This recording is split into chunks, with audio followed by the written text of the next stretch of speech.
Welcome to Lesson 5 in our Cocktail Piano Improvisation module. In this lesson, we will create interesting colours and tensions in our improvised melody lines, and we will do this by isolating the individual chord alterations. So let's quickly recap the chord tone drills and the arpeggio concepts that we have covered so far in this module. We started by targeting the third of each chord with chromatic and diatonic approach patterns. Here's how it sounds.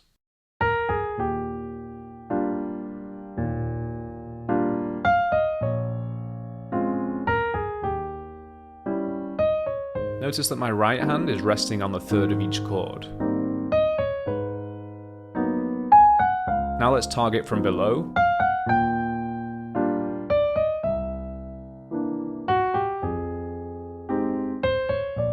Now let's target using an enclosure.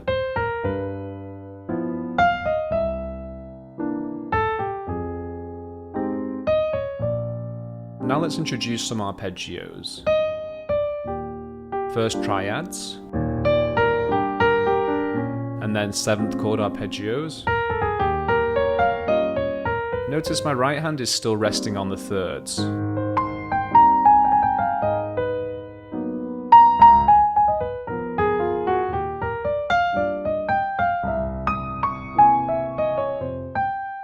An altered line.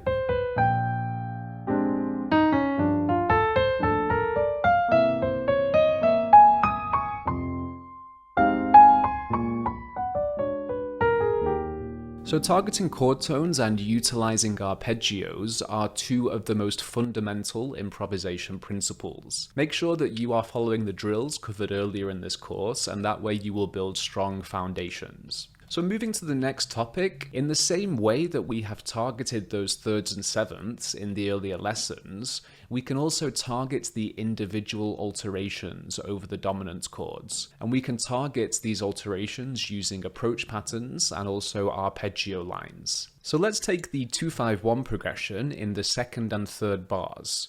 We have B flat minor 7, the 2 chord, E flat 7, the 5 chord, and A flat major 7, the 1 chord. With the original melody, it sounds like this.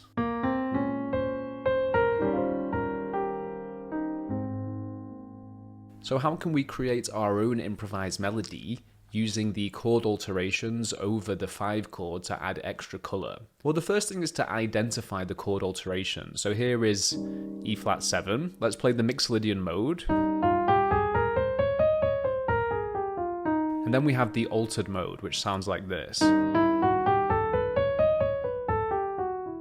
And you can hear the additional tension that this adds. So the altered mode, we have the root, the flat 9, the sharp 9, the 3, the sharp 11, the sharp 5 or the flat 13, the 7, and back to the root. So the 4 possible alterations are flat 9, sharp 11, and the sharp 5 or flat 13. Now on their own, these notes sound very dissonant and jarring, but in the context of an improvised line, they can be very useful to add tension and colour. So let me show you how this works. First of all, let's target the flat 9. So that's this note, or here. You can just think the root and then upper half step, or the 9 and flatten it a half step. So from the top of the form,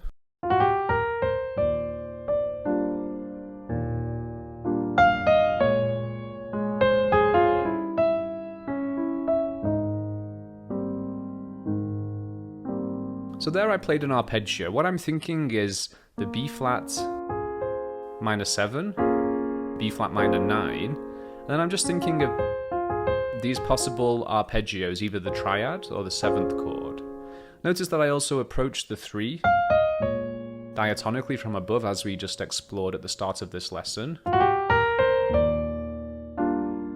We could also do an enclosure, and then so when I target the flat 9, what I'm looking for is an arpeggio that's going to take me a half step away. So I'm seeing the 5th of B flat minor 7, which will then take me here, and I can just linger on that. So what I like to do is double it an octave higher, and that will just let that sonority ring out above the harmony, and then resolve. So we could also target the flat 9 with some kind of approach pattern. Instead of doing an arpeggio, let's do something else this time.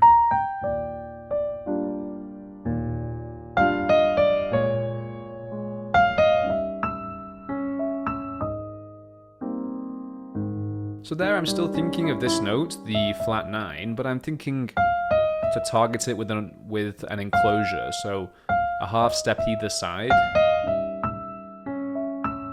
and that works very nicely.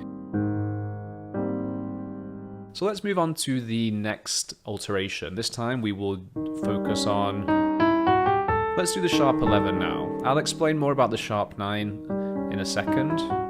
But now let's focus on the sharp 11 extension. So from the top.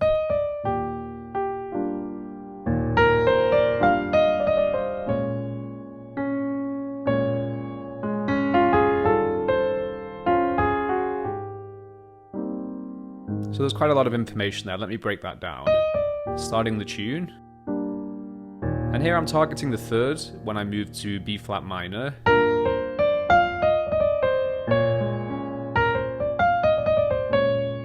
So notice in my left hand I can play just the shell, root and 7, I can play a 10th interval, or I can play a stride. So they're the three accompaniment styles we have: shell, 10th, or stride. And we covered this at the end of the harmony module. So what I did there, I played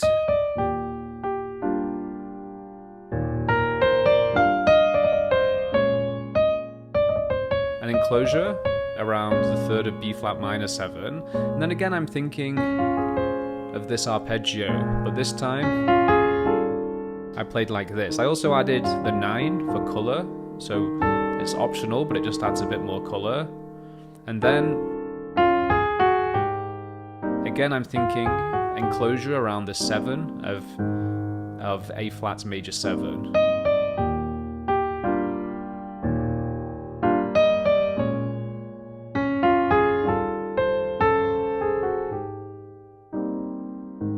So that's with some kind of arpeggio. Again, I'm looking for a half step approach.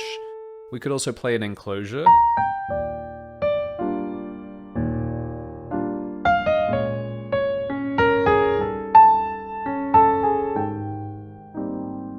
So there I'm just looking for the alteration, and then enclosing, letting that sharp 11 sound ring above, and then resolve into A flat major 7. Notice we can resolve down to the major 7, or we could resolve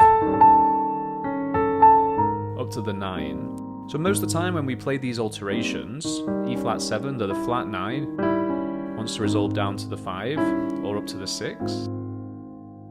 The sharp 11 can resolve down to the major 7 or up to the 9. And the sharp 5, which we're going to look at now, can move up to the major 3rd or down to the 9. Now let's target the sharp 5.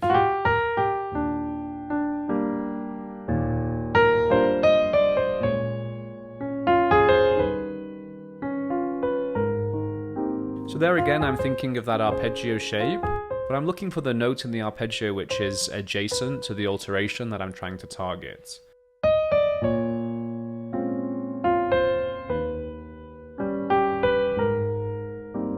We could also fold down chromatically.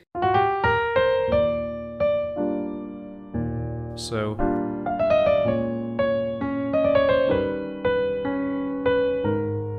there we have this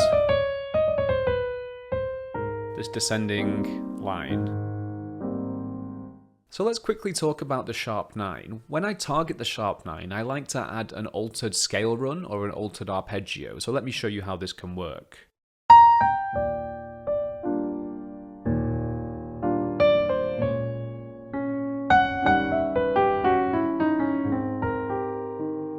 So there I played an enclosure around the 3rd of the B flat minor 7,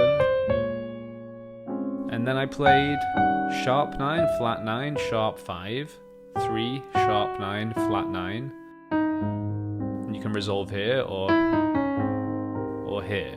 So we looked at this in the last lesson when we explored the altered arpeggios and altered scale runs. Or we could even play. So now let's move on to the rest of the dominant chords in the A section of Misty. I will play through first and then we will slow it down and I'll break down what I'm doing. We will move through these chords a little faster than we have so far, just so that we can get through all of the dominant chords in the progression. So from the top.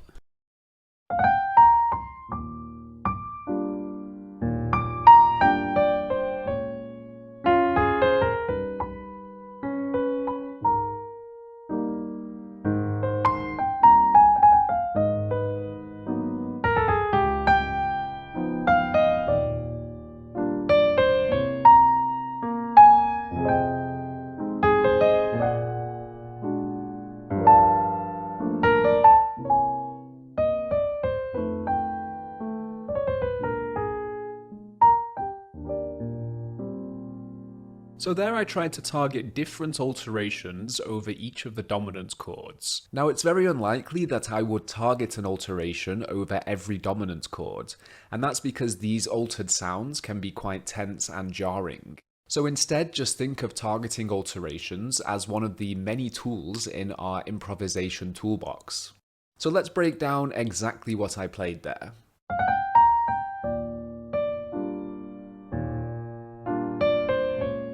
So I started off by targeting the sharp 5 over the flat 7, as we've already discussed, and then some kind of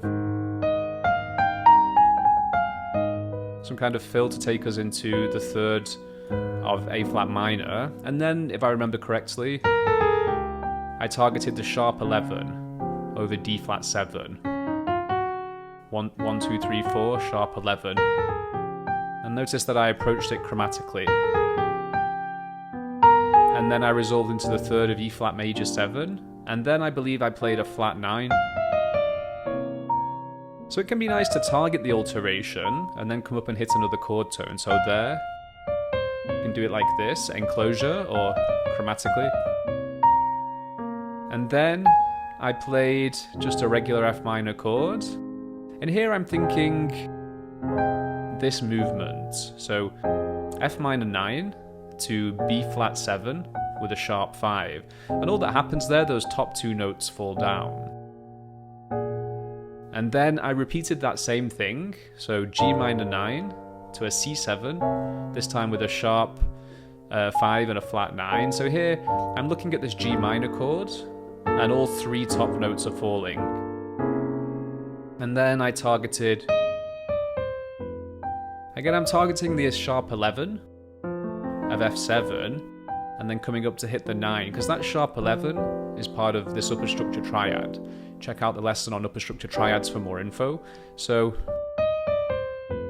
it's nice to play the sharp 11 and the 9, and then to finish, just two chord tones. So I hope you have enjoyed this short lesson. I'd like you to experiment with the sounds of the different alterations. For every dominant chord in the A section, I'd like you to work through each alteration one by one, using either an arpeggio-based approach or a chromatic approach pattern. Once you have practiced this material, you will have a much better idea of the sound of each alteration and how we can use them tastefully in our improvisations. In the next lessons, we're going to focus on blues scale improvisation and walk-up improvisation. I'll see you there.